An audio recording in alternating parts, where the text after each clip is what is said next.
नमस्कार, आप देख रहे हैं इंडिया न्यूज मध्य प्रदेश छत्तीसगढ़ और मैं हूं आपके साथ हेमंत कुमार। छत्तीसगढ़ में धर्मांतरण को लेकर के एक बार फिर से सियासत गर्मा गई है। छत्तीसगढ़ के मुख्यमंत्री भूपेश बघेल ने एक बार फिर से आरएसएस और बीजेपी पर तीखा हमला बोलते हुए कहा है कि उनके पास कोई काम नहीं है और बीजेपी और आरएसएस केवल धर्मांतरण और सांप्रदायिकता फैलाने का काम कर रहे हैं। भूपेश बघेल के इस बयान से राज्य में राजनीतिक हलचल बढ़ गई है और बीजेपी ने भूपेश बघेल पर तीखा हमला किया है और सी वोटरों के सर्वे में देश में भूपेश बघेल को नंबर 1 सीएम बनने को भी बीजेपी नेताओं ने प्रायोजित शगुफा बताया। धर्मांतरण को लेकर के राज्यपाल अनुसुईया उइके ने भी मुख्यमंत्री भूपेश बघेल को पत्र लिखकर कार्रवाई की मांग की। राज्य में धर्मांतरण को लेकर सियासत तेज हो गई है। आज हम छत्तीसगढ़ में धर्मांतरण के मुद्दे को लेकर के चर्चा करेंगे बड़ी बहस में, जिसमें हमारे साथ कुछ खास मेहमान भी जुड़ेंगे। लेकिन उससे पहले हम आपको सुनवाते हैं कि क्या कुछ कह रहे हैं मुख्यमंत्री भूपेश बघेल। आप भी सुनिए।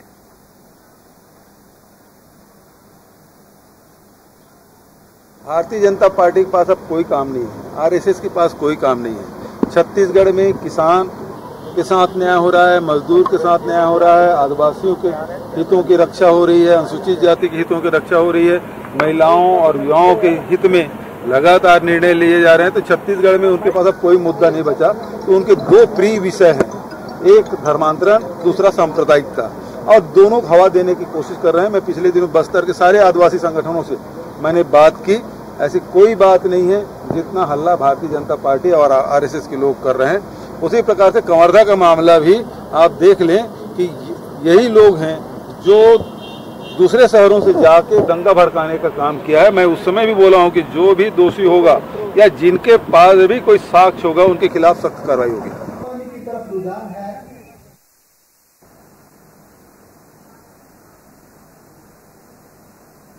तो वहीं सीएम भूपेश बघेल के देश में नंबर 1 सीएम बनने पर क्या कुछ कहा है छत्तीसगढ़ के नेता प्रतिपक्ष धर्मलाल कौशिक ने, वो भी आप सुनिए। सरकार से सी वोटर के द्वारा सबसे बेहतर मुख्यमंत्री भूपेश बघेल जी को बताया गया है। ऐसा लगता है कि प्रायोजित रूप से इसको बताने का प्रयास किया गया है। हम सबको मालूम है कि छत्तीसगढ़ में कांग्रेस के अंतर्कलह और उथल पुथल मचा हुआ है। मुख्यमंत्री के 2.5 साल को लेकर के भी कहीं न कहीं बातें लगातार आ रही हैं और ऐसे समय में ये रिपोर्ट आना निश्चित रूप से कहीं न कहीं संदेह को जन्म दे रही है, विश्वसनीयता कम होती है और इसलिए मुझे लगता है कि ये वास्तविकता के बजाय प्रायोजित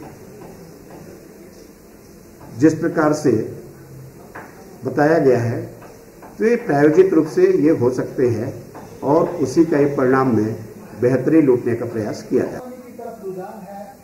अब पहले 2 एकड़ में बाग लगाया था, फिर 2 एकड़ में फिर लगाया। आखिरकार धर्मांतरण को लेकर के राजनीति क्यों हो रही है? कौन है जो सांप्रदायिकता पर, धर्मांतरण पर बार बार राजनीति कर रहा है? क्यों आखिर जनता के मुद्दों की बात नहीं होती? महंगाई पर कोई भी बोलने के लिए तैयार नहीं है, लेकिन धर्मांतरण पर, सांप्रदायिकता पर इस तरह की बातें दिन भर चले हैं। उसको लेकर के तरह तरह की बयानबाजी होती है। मुख्यमंत्री भूपेश बघेल को नंबर 1 सीएम करार देने को लेकर के भारतीय जनता पार्टी ने इसे प्रायोजित बता दिया है। लगातार सूबे में धर्मांतरण को लेकर के सियासत गर्मा गई है। भारतीय जनता पार्टी को जवाब दिया मुख्यमंत्री भूपेश बघेल की ओर से और कहा गया कि आरएसएस और बीजेपी के पास कोई काम नहीं है, सिर्फ धर्मांतरण और सांप्रदायिकता फैलाने का ही काम है। आखिर क्यों कहा जा रहा है छत्तीसगढ़ में कि धर्मांतरण किया जा रहा है, सरकार काम नहीं कर रही है? ये तमाम मसले जिनको लेकर के आज हम बात करेंगे। खास मेहमान हमारे साथ जुड़ रहे हैं, उनका मैं आपसे तारुफ कर रहा हूं। आपको बता दें कि लेकिन उससे पहले आप ये तस्वीरें देखिए कि आखिरकार धर्मांतरण को लेकर के राजनीति क्यों गहरा रखी है। क्यों आखिर भारतीय जनता पार्टी छत्तीसगढ़ में नंबर 1 सीएम सी वोटर के सर्वे में भूपेश बघेल को बताए जाने के बाद इस तरह के आरोप लगा रही है कि यह प्रायोजित है।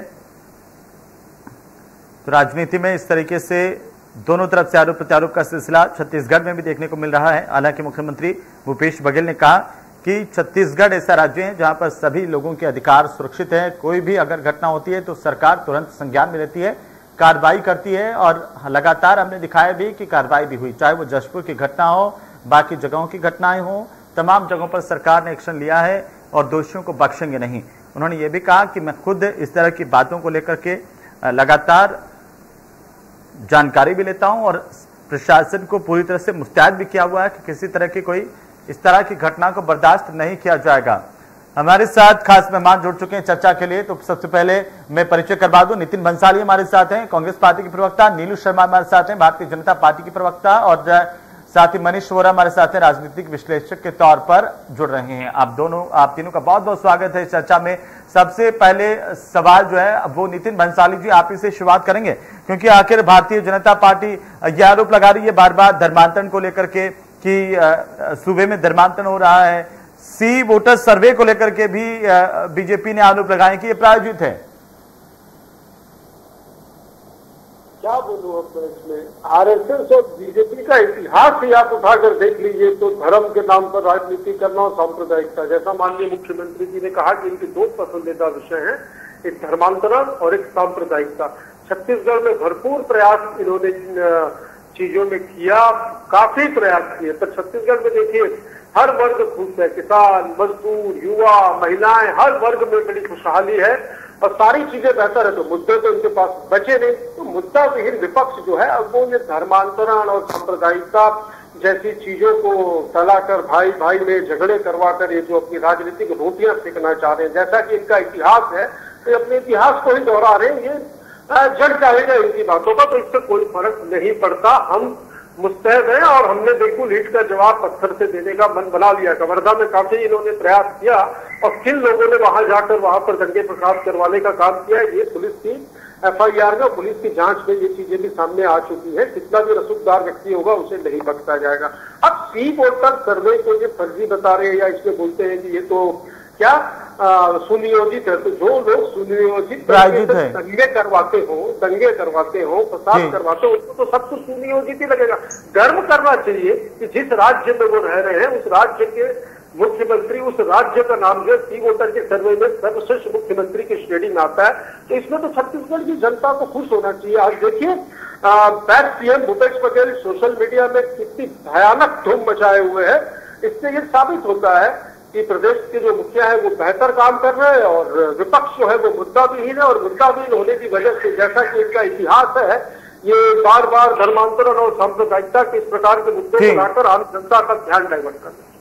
ठीक है भंसाली साहब। नीलू शर्मा जी जवाब दीजिए, क्यों आपको लगता है कि सूबे में जो है धर्मांतरण हो रहा है, सरकार कार्रवाई नहीं कर रही? क्यों आपको लगता है कि सी वोटर का सर्वे प्रायोजित होता है, जबकि आप उत्तर प्रदेश में कहते हैं कि नंबर 1 पर है हम रोजगार में, तब नहीं लगता कि प्रायोजित होता है? आप हंगर इंडेक्स की रिपोर्ट को भी खारिज कर देते हैं। जो भी मतलब बीजेपी के खिलाफ वो सब गलत है, वो खारिज है, जो बीजेपी की बड़ाई करे वही सही है। नीलू शर्मा जी।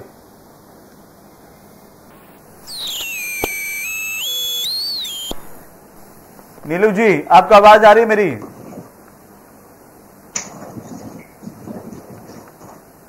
तो लगता है कि शर्मा जी तक आवाज नहीं पहुंच पा रही है, वो ठीक करवाते हैं। लेकिन मनीष वोरा जी आप मुझे सुन पा रहे हैं? जी आ रही है। मनीष वोरा जी आप मुझे सुन पा रहे हैं? जी आ रही है आपकी आवाज। जी मनीष जी, हम आपसे दरअसल ये जानना चाहते हैं कि आखिर जो मौजूदा राजनीति छत्तीसगढ़ की और जो आरोप प्रत्यारोप भारतीय जनता पार्टी और कांग्रेस के बीच में चल रहा है, उसे आप कैसे देखते हैं? देखिए वर्तमान में देखिए यदि हम बात करें तो भारतीय जनता पार्टी का जो जन्म हुआ है वही यदि हम जाएं तो भारतीय जनता पार्टी ने शुरुआत करी है राम मंदिर को लेकर के, भारतीय जनता पार्टी ने जन्म हुआ है धारा 370 को लेकर के। इस तरीके की जो तमाम बातें, जो प्रमुख बातें थी, इनको लेकर के भारतीय जनता पार्टी जनता के सामने आई थी, राष्ट्रवाद को लेकर के आई थी। तो यदि वो बात कर रही है धर्मांतरण की या सांप्रदायिकता की, जो बात जैसा कि मुख्यमंत्री जी ने कहा है, तो मुझे लगता है भारतीय जनता पार्टी इन्हीं मुद्दों को लेकर के जनता के सामने आई है और उसी को लेकर के उनको जनता का समर्थन मिला है। यदि आप दूसरी बात करें, जैसा कि भंसाली जी कह रहे थे कि छत्तीसगढ़ में सब कुछ अच्छा है, युवा खुश हैं, महिलाएं खुश हैं, किसान खुश हैं, तो सब कुछ यदि अच्छा है तो मुझे लगता है छत्तीसगढ़ में रामचंद्र जी के ननिहाल में राम राज्य चल रहा है निश्चित रूप से। मगर हाँ, इसके साथ एक बात ये भी कही जा सकती है, यदि सब कुछ अच्छा है, युवाओं को रोजगार मिल रहा है, तो प्रतिदिन वो क्यों जो है जाकर के लगातार धरने, प्रदर्शन, आंदोलन हो रहे हैं? यदि किसान खुश हैं तो लगातार किसानों की आत्महत्याएं क्यों हो रही है? तो इन सारी बातों को भी समझने की आवश्यकता है। सब कुछ जैसा कहा जा रहा है उतना अच्छा तो नहीं है, ये बात जरूर कही जा सकती है। और रही बात जो धर्मांतरण और इसको लेकर के, तो धर्मांतरण का मुद्दा मुझे लगता है छत्तीसगढ़ में बहुत लंबे समय से चल रहा है। हम मेरी बात करें तो दिलीप सिंह जुदेव जी जो भारतीय जनता पार्टी के दिग्गज नेता हुआ करते थे, वो बहुत लंबे समय तक आदिवासी क्षेत्रों में धर्मांतरण के मुद्दे को लेकर लगातार सक्रिय रहे। उन्होंने लगातार जो है जिन लोगों ने धर्म परिवर्तन किया था उनको वापस हिंदू धर्म में लाने का कार्य किया है। तो ये बहुत लंबे समय से चल रहा है और जिस आक्रामकता के साथ में इस बात को भी कहा जा सकता है कि जिस आक्रामकता के साथ भारतीय जनता पार्टी ने धर्मांतरण के मुद्दे को उठाया है, उसी आक्रामकता के साथ में यदि भारतीय जनता पार्टी जनता की जो मूलभूत आवश्यकताएं हैं उनको लेकर भी आक्रामक होती तो शायद परिस्थितियां और ज्यादा अच्छी होती। भारतीय जनता की समस्या आपको लगता है कि बोरा साहब की महंगाई को लेकर के भी बात होनी चाहिए, आपको लगता है कि किसानों की समस्याओं को लेकर के भी बात होनी चाहिए, तो वहां तो दोनों ही एक जैसे नजर आते हैं, तो वो क्यों उठाएंगे किसी भी वो उनको दोनों को ही लगता है कि इस पर तो बात करेंगे। सिलेगर पे कांग्रेस बात नहीं करना चाहती है कि वहां पर आखिर कांग्रेस आदिवासियों के साथ क्या हो रहा है, और महंगाई पर बीजेपी बात नहीं करना चाहती है। पेट्रोल डीजल के दाम जिस तरीके से बढ़ते जा रहे हैं, आम जनता तो पूरी तरह से परेशान है, किसानों के मुद्दे पर भी बात नहीं करना चाहते हैं, तो इस तरह के मुद्दे सबसे अच्छे हैं। नीलू शर्मा जी जवाब दीजिए इस बात का जो नितिन बंसाली जी कह रहे थे, और साथ ही साथ मनीष वोरा जी को अब आपने सुना होगा। आप पर आरोप है, कांग्रेस ने सीधे तौर पर यह आरोप लगाया कि भारतीय जनता पार्टी के पास और आरएसएस के पास कोई काम दरअसल बचा नहीं इस देश में, वो सिर्फ धर्मांतरण सांप्रदायिकता लोगों को लड़ाने का काम कर रहे हैं। वो हर बात में धर्म खोजते हैं, ना किसानों की समस्याओं को सुनते हैं। अगर राज्य में सी वोटर सर्वे हुआ और वहां पर यह कह दिया कि भूपेश बघेल नंबर 1 सीएम है, तो वो आपसे हजम नहीं हो रहा। अगर यही बात उत्तर प्रदेश के बारे में कही जाती जहां पर आपके बोर्ड लगे हुए हैं नंबर 1 सीएम, तो वो उसकी आप तारीफ कर देते। हंगर इंडेक्स की रिपोर्ट आती है कि भारत आज की स्थिति के अंदर नेपाल और पाकिस्तान जैसों से भी ज्यादा बुरी स्थिति में है भुखमरी को लेकर के। आप पर आरोप है, जवाब दीजिए।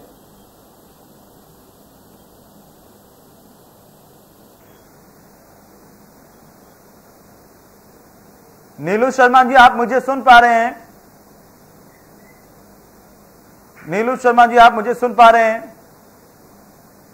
आपको मेरी आवाज आ रही है? लगता है कि तकनीकी खामी की वजह से नीलू जी तक आवाज नहीं पहुंच पा रही है। कोशिश करेंगे हम कि वे जुड़ जाएं और जवाब दे पाएं, लेकिन सीधा सीधा बंसाली साहब सवाल आप पर भी उठता है कि अगर सब कुछ नंबर 1 है, सब कुछ ठीक है, तो सिलेगर में क्या हो रहा है? वहां पर जाकर के आदिवासियों से वहां पर जाकर के किसी तरह का मुआवजा नहीं दिया गया, वहां पर जो लोग मरे आदिवासी उनको किसी ने बात नहीं की जाकर के। किसने कहा कि बात नहीं की? वहां पर बताइए ना देश की जनता को कि उन आदिवासियों को जो मारे गए पुलिस की लाठी से गोली से, उनको कितना मुआवजा मिला? बिल्कुल बात की गई है और इस बात को, इस घटना को बहुत विस्तृत रूप से जांच में लिया गया है। श्रीनगर के लोगों से माननीय मुख्यमंत्री जी स्वयं पक्षधरी मिले हैं और हमारे मंत्रीगण और विधायकगण भी जाकर स्पॉट पे जाकर वहां पे उन्होंने निरीक्षण किया और मामला बहुत व्यवस्थित जांच की ओर आगे बढ़ रहा है। बहुत जल्दी इसमें आप लोगों के चलिए नीलू जी पेश हो गए, मैं बंसाली साहब वापिस से आता हूं, आपके पास वापिस आता हूं। एक बार जवाब ले लूं मैं बंसाली जी से, एक बार नीलू शर्मा जी से जवाब ले लें। नीलू जी आप पर यह आरोप है, कांग्रेस ये कह रही है कि जो छत्तीसगढ़ के अंदर सी वोटर का सर्वे आया और उसमें छत्तीसगढ़ के मुख्यमंत्री को नंबर 1 बता दिया, तो आप लोग बौखला गए, आप चाहते नहीं कि उसको आप इनकार कर रहे हैं। अगर आपके खिलाफ हंगर इंडेक्स की रिपोर्ट आई नीचे है, उसको आपने खारिज कर दिया, क्या यह वो कह रहे हैं कि केपी के पास इस वक्त कोई काम दरअसल सांप्रदायिकता फैलाती है और धर्मांतरण का मुद्दा उठा करके जनता को गुमराह करते हैं? जवाब नीलू शर्मा। देखिए, मैं अभी वॉइस मेरा भी कनेक्ट हुआ है जी, नितिन जी और अन्य अतिथिगण है, वो क्या बोले हैं मैं सुन तो नहीं पाया हूँ, लेकिन निश्चित रूप से आपने जो कहा है उस पर मैं जवाब देना चाह रहा हूँ।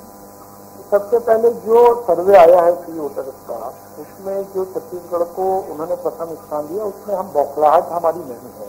दूसरी बात, सबसे बड़ी चीज, इस प्रदेश में जिस तरीके से माननीय मुख्यमंत्री जी का बयान आया है कि भारतीय जनता पार्टी के पास अब कोई विषय नहीं है, कोई मुद्दे नहीं रह गए हैं, उचित सांप्रदायिकता या धर्मांतरण के विषय को ही जो है वो उठाते हैं, तो इस प्रदेश में धर्मांतरण जो है बड़े धड़ल्ले से सरकारी संरक्षण में चल रहा है, चाहे वह बस्तर हो, सरगुजा हो, और मध्य छत्तीसगढ़ की भी मैं बात करूं। और जिस तरीके से इस प्रदेश में जो 2000 में जब इस प्रदेश की स्थापना हुई और 2000 से लेकर मैं अगर अभी तक की बात करूं तो 15 साल भारतीय जनता पार्टी की सरकार भी रही है, और इस प्रदेश में कभी किसी भी प्रकार की सांप्रदायिक उन्माद नहीं फैला है, सांप्रदायिकता भंग नहीं हुई है। और जिस तरीके से कवर्धा हो, जहां पर वो वातावरण निर्मित हुआ है, मुझे ऐसा लगता है कि छत्तीसगढ़ जो एक शांत राज्य के रूप में पहचाना जाता था, छत्तीसगढ़ जो है शांत राज्य रूप में जाना जाता था, कांग्रेस के यहाँ पर कानून की जो व्यवस्था जितनी लचर हुई है इन 3 वर्षों में, ऐसा लगता है कि कहीं ना कहीं इस प्रदेश में अब ना कानून का जो है भय हो गया है।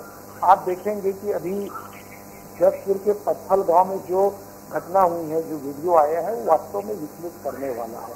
और वो जो ड्राइवर है जो भीड़ पर उसने गाड़ी चढ़ाया है, वो उड़ीसा क्रॉस करके जो है वो छत्तीसगढ़ आता है और उसमें जो है वो गांजा। लेकिन उसमें तो नीलू शर्मा जी, उसमें भूपेश बघेल ये कह रहे हैं भूपेश कार्रवाई की है, आरोपी को गिरफ्तार कर लिया। वही घटना भोपाल में भी हुई है जहां पर मार दिया गया। वही कार वाला दुर्गा पूजा के विसर्जन के दौरान वहां पर भोपाल में भी आया एक कार सवार और वो पीछे लेते हुए एक बच्ची को मार कर चला गया। उस पर आप तो नहीं बोले कि वहां पर अब धार्मिक तौर पर सरकार विफल रही है?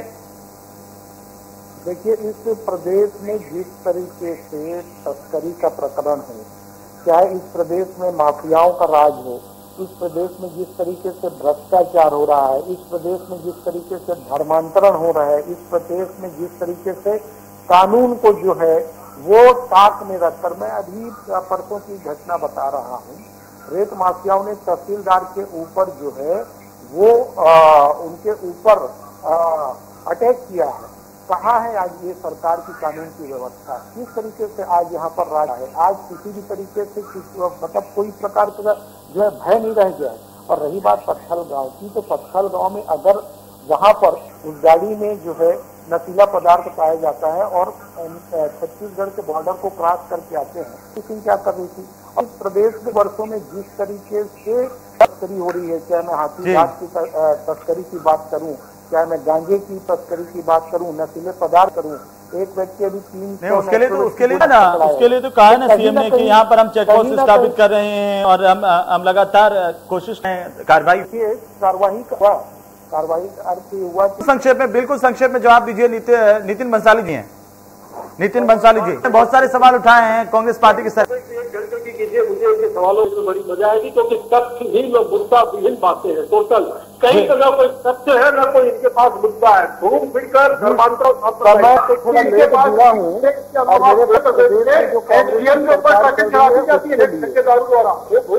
और रही बात नितिन जी को, तो नितिन जी से कहिए एक दिन इस साथी आपके चैनल में बैठ जाएंगे। आप प्रदेश में 3 वर्षों में जो सरकार के जो कार्यकाल है उस पर भी बात हो जाएगी। सरकार कहाँ पर नंबर 1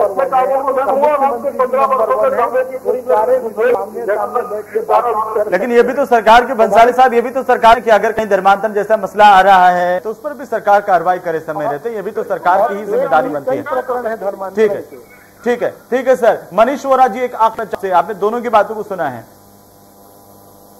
देखिए, दोनों ही दल बात कर रहे हैं। भारतीय जनता पार्टी से प्रदेश में धर्मांतरण हो रहा है। कांग्रेस हर बार ये बात कहती है कि एक भी केस आप लेकर के आइए, हम उनके खिलाफ कार्रवाई करेंगे। तो मैं ये बोलता हूं कि यदि धर्मांतरण हो रहा है बड़े पैमाने पर, तो क्यों भारतीय जनता पार्टी उनके खिलाफ जो पूरे ब्लॉक में उन्होंने जाकर के हर थाने में जाकर के प्रदर्शन किया, उनके खिलाफ FIR लिखाई, तो सारी कापियां लेकर के क्यों भारतीय जनता पार्टी मुख्यमंत्री और गृह मंत्री के पास नहीं जाती और उनको दिखाती कि ये लोग हैं, ये धर्मांतरण कर रहे हैं, इनके खिलाफ कार्रवाई की जाए यदि ये मुद्दा है तो। और यदि कांग्रेस के पास वो चीज आ रही है तो कांग्रेस के खिलाफ कार्रवाई करे। दोनों ही सांप्रदायिकता के और धर्मांतरण के मुद्दे को लेकर के गंभीर मुझे नजर नहीं आते। दोनों दल केवल इसको राजनीतिक मुद्दा बना रहे हैं और मुझे लगता है आने वाले चुनाव में धर्मांतरण जो है वही सबसे बड़ा मुद्दा निकल करके सामने आएगा। जनता की मूलभूत आवश्यकताएं उनकी। लेकिन वोरा साहब, आपने जब आने वाले चुनाव की बात की है तो दरअसल मैं आपसे जानना चाहता हूं कि क्या धर्मांतरण ही मुद्दा होगा? क्या किसानों की समस्याएं मुद्दा नहीं होंगी? क्या विकास मुद्दा नहीं होना चाहिए? मैं कहने जा रहा था कि जनता की जो मूलभूत आवश्यकता है, आज जिस प्रकार जनता बुरी तरह महंगाई से त्रस्त है, पेट्रोल के दाम। भाषण में सुन रहा था मोदी जी, नरेंद्र मोदी जी की चुनाव में जब वोट देने जाएं तो सिलेंडर को नमस्कार करके जाना भैया जरा। तो क्या इस बार लोग अपनी मोटरसाइकिल को, सिलेंडर को, दोनों को नमस्कार करके जाएं? और वो ये भी कह रहे थे कि भारत के प्रधानमंत्री महंगाई का मैं भी नहीं बोल रहे हैं, जबकि इस तरीके से महंगाई बढ़ रही है। अब पता नहीं मोदी जी इस वक्त क्यों नहीं बोल रहे हैं। वोरा साहब, निश्चित रूप से हेमंत जी, मैं आपकी बात में उसी बात को लेकर के आ रहा था कि महंगाई के रेट कहाँ पहुंच गए हैं, आलू का रेट कहाँ पर है। आज आम जनता की जो मैं जिसका बजट मात्र 1500 रुपए वो 15 पहुंच गया है। इतनी बुरी स्थिति प्रदेश के अंदर, उसको लेकर के क्यों दोनों दल गंभीर नहीं है? जनता की जो मूलभूत आवश्यकता पीने के साफ पानी तक उपलब्ध नहीं करा पा रही है जो सरकारें पिछले 70-72 साल में, वो सरकारें फिर अब बात कर रही है सांप्रदायिकता पर, उसी पर बात हो रही है। क्यों? बिल्कुल, छोटा सा कमेंट नीलू शर्मा जी एक छोटा सा कमेंट। वोरा साहब ठीक है, छोटा सा कमेंट जी। निश्चित रूप से सरकार इस बात पर ये खुश मत हो कि जो है किताब मिला है, पहले आप प्रदेश पर जो है आप फोकस करिए। सबसे बड़ी चीज, आप कुर्सी की लड़ाई से पहले उबर जाइए। 2.5 साल का जो फार्मूला अभी तक के जो है इस प्रदेश में चल रहा है, और स्वाभाविक रूप से प्रदेश में धर्मांतरण के अलावा चाहे वो किसानों का विषय हो, चाहे युवाओं का विषय हो, चाहे महिलाओं का विषय हो, जिस प्रकार से इस प्रदेश में इन 3 वर्ष कानून की जो है वो धज्जियां उड़ रही है। क्या आप इन चुनाव में महंगाई बढ़ाएंगे नीलू शर्मा जी? महंगाई की बात करेंगे तो खुद के तौर तक कुल्हाड़ी मारेंगे। निश्चित रूप से मुझे ये बताइए, अगर आपको मुझे लगता है इस बात की कि देश में किस तरह से पेट्रोल डीजल के दाम बढ़ते जा रहे हैं, किस तरीके से सिलेंडर और बाकी चीजों का दाम आने के सामने, तो आज सबसे बड़ी समस्या ये होगा एक वक्त की रोटी का जुगाड़ कैसे कर पाए, फिर बाकी तमाम चीजें जो है उसके सामने छोटी हो जाती है। सर जो है वो दाम बढ़ जाएगा, सारी जो महंगाइयाँ इस प्रदेश में जो है। चलिए, लेकिन आज महंगाई पे डिबेट नहीं है, डिस्कशन नहीं है, लेकिन जब जनता की बात आती है, ठीक है, एक आखिरी कमेंट चाहता हूँ नितिन बंसाली जी, देना होगा किसानों की समस्याओं को लेकर के सिलेक्ट मुद्दे उठा रही है अभी भारतीय जनता पार्टी, धर्मांतरण पर भी जवाब दें। जनता भी जनादेश आशीर्वाद दिया है, उनका सम्मान किया जाएगा। 24 वादे पूरे किए और हम अग्रसर है। और रहा सवाल किसानों का, ये बार किसान तो खुद है इस प्रदेश, राजीव गांधी न्याय योजना का किसान यहाँ पर 26 किसान दिवाली मनाएगा, और कार्रवाई की मांग की है आप वाली बात से जी। नहीं, उसका सम्मान है, पर उसका जवाब जो है राज्यपाल जी को भेज दिया जाए, गंभीरता से कार्रवाई की है। ठीक है, चलिए हम ही कार्रवाई करेगी। नितिन बंसाली के लिए बहुत शुक्रिया। जनता सब कुछ देख रही है, कौन कहां पर कार्रवाई कर रहा है, कि आखिर जनता किसको अपना मत होना, थोड़ा सा इंतजार करने की जरूरत है।